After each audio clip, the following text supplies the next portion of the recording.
My mom Susan had a habit of sending me to get her shopping. However, she would always leave out a zero when paying me back what was owed, blaming on her poor eyesight.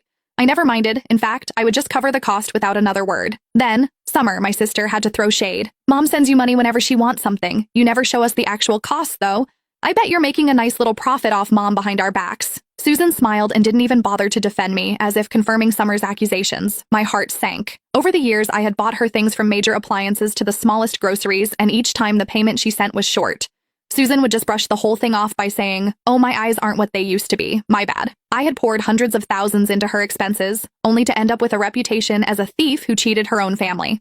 When Susan sent me money for the New Year's Eve catering, I simply booked food that fit the budget she paid for. An awkward silence hung over the room. The people at the dinner table simply stared at the food spread with a mix of emotions. I urged, "Don't just sit there. Dig in." My mother, Susan Bridget, pulled a grimace, holding back an outburst only because others were present. Swallowing her rage, Susan asked, "Is this all of it? Push the waiting staff to hurry up and serve the rest." "This is everything," I replied indifferently before turning to the rest of the family. "Eat up before the food gets cold." Thud! Susan slammed her utensil down, her chest heaving. "We are a table of 12, and this is what you get us?" One family member uttered. "Macy, surely this is a mistake. This isn't quite the New Year's Eve spread we usually have. In previous years, the family would have a feast with plenty of the finest seafood. This year, the table looked barren, set with only a small buffet. The only thing remotely close to a shellfish blowout was a measly shrimp cocktail. Of course, the family was confused. "No, that's no mistake." I shook my head.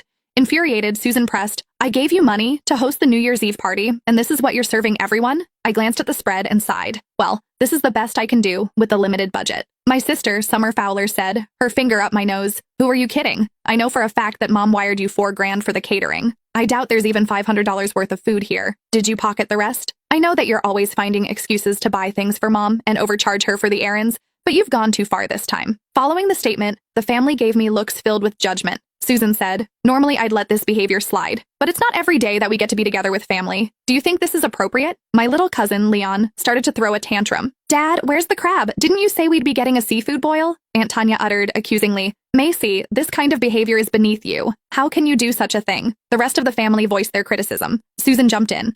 "That's enough of this fiasco. Go and fix this with the catering, and that'll be the end of the matter." Taking her cue, the other family members told me to keep the peace and restore the spread to its usual standard. However, I didn't budget. I replied curtly, "That's not happening." "What do you mean by that?" Susan raised her voice. I turned to her. "Have you forgotten, Mom? You only sent me $400, and this is the food all that money could buy." I ended up paying the extra out of pocket since the food was a bit out of budget. Panic fleeted across Susan's face as she hadn't expected me to call her out. Nevertheless, she was quick to cover her tracks. Clearing her throat, Susan kept cutting her eyes at me. "What are you talking about? I sent you $4,000. Summer mocked. "Oh, just give it up.